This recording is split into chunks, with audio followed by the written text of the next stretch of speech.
Waalaikumsalam warahmatullahi wabarakatuh. Alhamdulillahirabbil alamin. Assalatu wassalamu ala asrofil anbiya'i wal mursalin wa ala alihi wa sahbihi rasulillahi ajma'in. Amma ba'du. Alhamdulillahirabbil alamin. Arsala rasulahu bil huda wa dinil haq. Yuzhirahu ala dinil kulli wa kafa billahi shahida. Alhamdulillahirabbil alamin. Wa bihi nasta'inu ala dunya waddin. Alhamdulillahirabbil alamin. Alhamdulillahirabbil alamin. Ahyana ba'dama amatana wa ilaihi nusyur. Alhamdulillahirabbil alamin. Assalatu wassalamu ala asrofil anbiya'i wal mursalin wa ala alihi wa sahbihi ajma'in. Puji syukur kita ucapkan kepada Allah Subhanahu wa taala yang telah melimpahkan rahmat dan karunia-Nya kepada kita semua sehingga kita dapat berkumpul di forum yang kita cintai ini.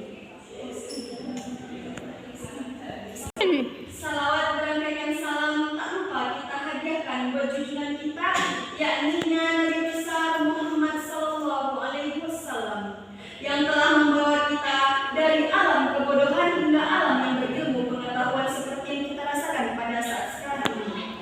Baiklah, untuk tidak memperpanjang kata-kata mukadimah, langsung saja saya beri judul ceramah saya yang berjudul Kematian.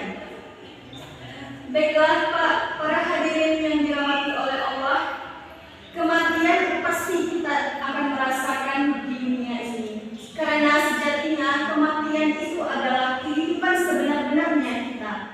Bukan di dunia, karena dunia adalah tempat persinggahan kita. Maka daripada itu, kita sebagai umat Islam yang beragama sudah ditentukan di mana kita harusnya berkewajiban untuk memenuhi aturan yang sudah diberikan Allah, yaitu melalui Al-Quran. Al-Qurannya itu perkataan dari Allah, sedangkan sunnah adalah perkataan dari Nabi Muhammad kita Sallallahu Alaihi Wasallam. Daripada itu, untuk menghindari suatu penyelewengan kita terhadap kewajiban kita kepada Allah, maka dari itu kita diperintahkan untuk melaksanakan kewajibannya seperti kita melaksanakan sholat, lalu membayar zakat dan lain sebagainya. Kita tidak bisa menghindari yang namanya kematian, karena kematian itu di mana saja kita tidak tahu batas umur antara kecil, dewasa maupun yang sudah tua. Karena Allah tidak melihat dari mana orang tersebut, apakah berpangkat ataupun miskin ataupun yang berjabat sebagainya.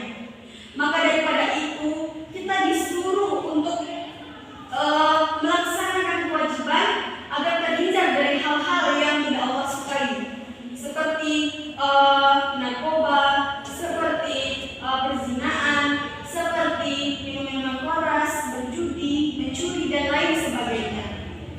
Nah, namun ada kategori orang yang meninggal itu dengan husnul khotimah, seperti Nabi kita Nabi Muhammad Sallallahu Alaihi Wasallam.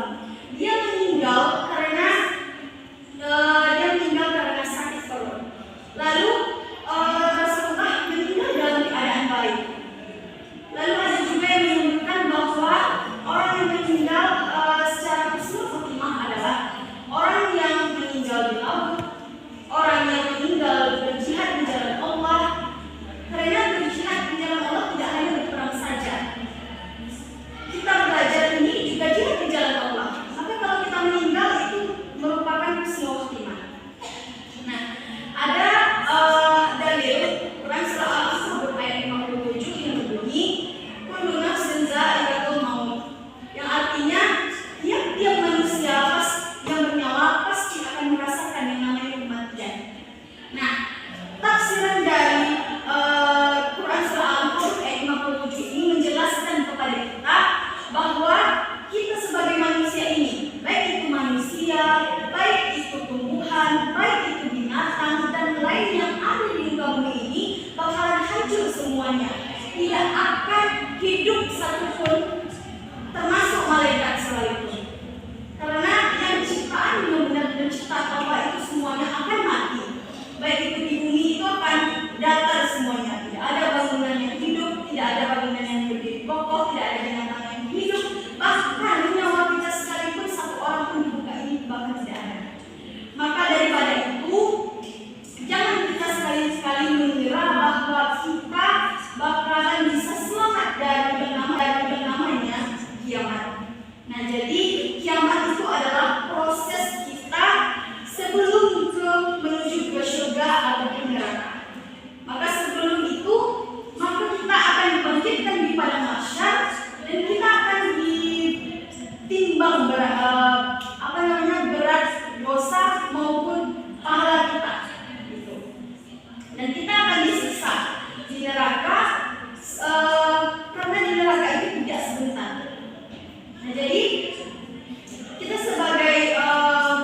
mementingkan dunia dan meninggalkan akhirat. Semuanya harus seimbang. Karena